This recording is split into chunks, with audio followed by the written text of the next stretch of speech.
ఎప్పుడు కూడా ప్రజా జీవితంలో ముఖ్యంగా మామూలు జీవితంలో అయితే ప్రజా జీవితంలో ముఖ్యంగా మనం ప్రజలకు ఆన్సర్ చేయాల్సిన బాధ్యత ఉంటుంది. అబ్రహాం లింకన్ మాజీ అమెరికా దేశ అధిపతి, one of the greatest politicians this world has scene. ఆయన ఏమన్నారు, ఒక వ్యక్తిని జీవితాంతము అబద్ధాలు చెప్పొచ్చు, అందరికీ ఒక్కసారి అబద్ధం చెప్పొచ్చు, కానీ అందరికీ జీవితాంతం అబద్ధం చెప్పాలంటే కుదరదు, ఏమాత్రం కుదరదు. స్ట్రైట్ అవే 30వ పేజీకి పోతే ఏమంటున్నారు మీరు? 30వ పేజీలో ఇంచుమించు అంటే 1,000 కోట్లు ఇటువట్లో మాట్లాడాలంటే 2,50,000 కోట్లు, 1,000 కోట్లు ఇటువట్ అనుకోండి, 2,50,000 కోట్లు మీకు అవసరం ఉంది పరిపాలనకు. ఏం పరిపాలన అదేది?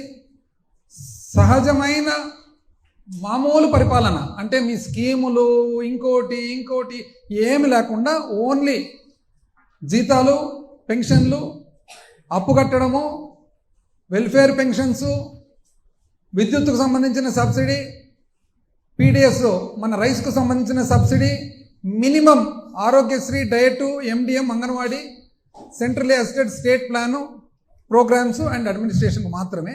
అయితే 2,40,000 కోట్లు మీకు ఆదాయం ఉంది.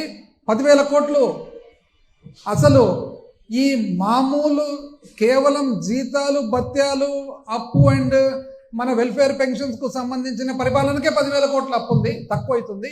కాబట్టి ఏం చేయాలి? అయ్యా, నువ్వు చాలా మేధావివని కదా నిన్ను ఎన్నుకునేది, నీకు అపారమైన అనుభవం ఉందని కదా నిన్ను ఎన్నుకునేది. ఈరోజు నువ్వు ఏం చేయాలి అని చెప్పి మీరే ప్రజలకు ప్రశ్న ఇస్తే, ప్రజలతో పాటు పార్ట్నర్షిప్తో మనము ఆలోచన చేద్దాం. ఇంకేందండి పార్ట్నర్షిప్? ప్రజలు చేసే పని చేసేసినారు, ఇక మీది బాధ్యత. ప్రజలు ఏం చేస్తారు దీంట్లో? పార్ట్నర్షిప్.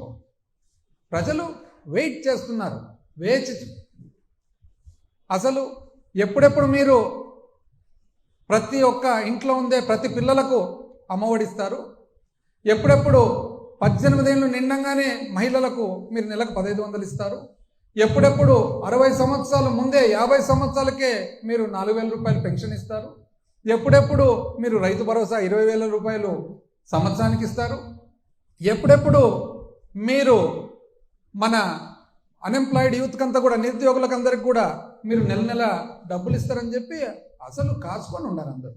మీరు ఇవన్నీ పక్కన పెట్టి సూపర్ 6ను డకౌట్ రూపంలో పక్కన పెట్టి అసలు మామూలుగా చేయవలసిన స్కీమ్ కూడా, అంటే ఈ సమయానికి 5 సంవత్సరాలు కూడా అసలు బళ్ళు తెరిచేటప్పటికి ఇవ్వవలసిన అమ్మఒడి కూడా ఇవ్వకుండా ఆలోచన చేద్దాము, డేటా తీసుకోవాలి అంటే ఇదేందండి డేటా? అంటే మీరు 6 వైట్ పేపర్లు రిలీజ్ చేస్తారే, డేటా లేకుండానే రిలీజ్ చేస్తారా? అంటే డేటా లేకుండా వైట్ పేపర్ రిలీజ్ చేస్తారా? జగన్మోహన్ రెడ్డి గారు నిన్న మాట్లాడుతూ బాగా చక్కగా చెప్పినారు, ఏందుండండి డేటా, సింపుల్ డేటా కదా. పిల్లలు ఎంతమంది ఉన్నారు? 40 లక్షల చిల్లర మంది తల్లులు. పిల్లలు ఎంతమంది ఉన్నారు? 80 లక్షల చిల్లర మంది పిల్లలు. 80 లక్షల చిల్లరు ఇంటూ 15,000 మీరు చెప్పినదే. దానికి ఏమి అంత పెద్ద డేటా ఏముంటుంది దీంట్లో? ఇంకా